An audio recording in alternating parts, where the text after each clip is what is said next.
Bapak Yatno di Kalimantan Utara. Ustadz, bagaimana hukumnya bila istri menggugat cerai, terus pengadilan memutuskan perceraian yang pertama, terus setelah setahun mantan istri akan rujuk? Apa pernikahan dilakukan kembali dengan seperti rukun nikah? Coba dibaca lagi. Ustadz, bagaimana hukumnya bila istri menggugat cerai, terus pengadilan memutuskan perceraian yang pertama, terus setelah setahun mantan istri akan rujuk? Apa pernikahan dilakukan kembali dengan seperti rukun nikah? Barakallahu fikum. Nah, ketika terjadi khulu, istri gugat cerai, terjadi khulu, maka khulu itu masa iddahnya 1 kali masa haid. Ketika dia haid bersih, udah dia keluar dari masa iddahnya, sehingga bukan rujuk kalau orang khulu itu, tapi menikah kembali. Sang suami melamar sang istri, ya, kecuali memang kalau tadi keputusannya suami menceraikan istrinya. Jadi ketika bicara cerai, suami menceraikan istrinya, maka masa iddahnya adalah 3 kali suci. Tapi ketika istri yang gugat cerai, maka itu dikatakan khulu, maka masa iddahnya adalah sekali dia suci, udah selesai, dia udah keluar dari masa iddahnya. Bagaimana ketika hendak menikah kembali? Rujuk, bukan rujuk sekarang urusannya, nikah lagi. Sang suami datang meminang istrinya, datang kepada orang tuanya seperti dulu tatkala dia menikah.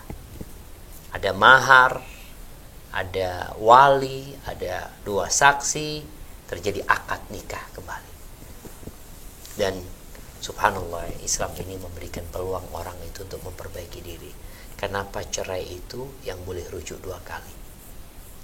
At-talaqu marratan, fa imsakun bima'ruf aw tasrihun biihsan.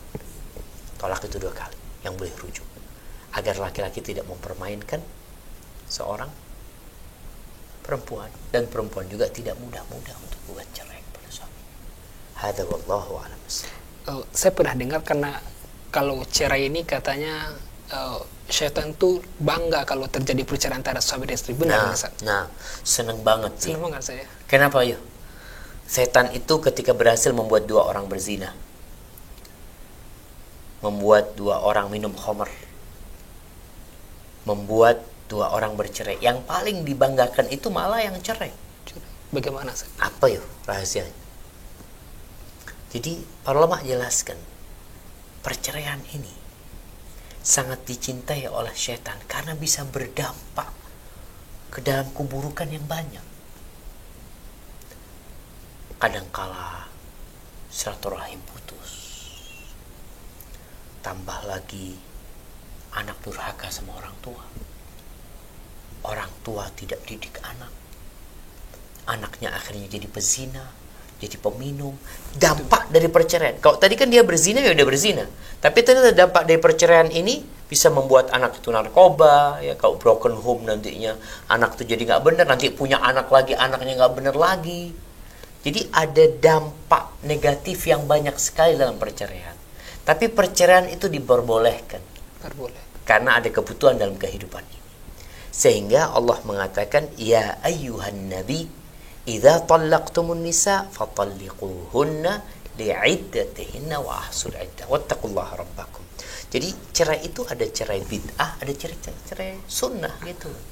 Makanya kalau cerainya itu sesuai dengan sunnah, sesuai dengan aturan, dan orang-orang itu menjalankan syariat Allah dalam perceraian ini. Ingat, dalam perceraian itu hubungan yang putus itu hubungan suami istri. Hubungan sesama saudara muslim tidak putus.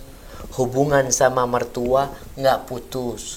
Hubungan sama anak nggak pernah putus. Yang putus itu hanya urusan suami istri. Ini bukan istri, ini bukan suami, tapi sang istri ibunya anak-anak, dan sang suami bapaknya anak-anak. Tetap gak berubah sebenarnya.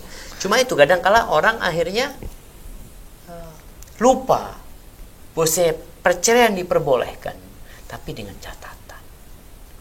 Masya Allah, masalah. Jazakumullah khairan atas jawaban dan penjelasannya. Semoga bisa dipahami oleh kita semua.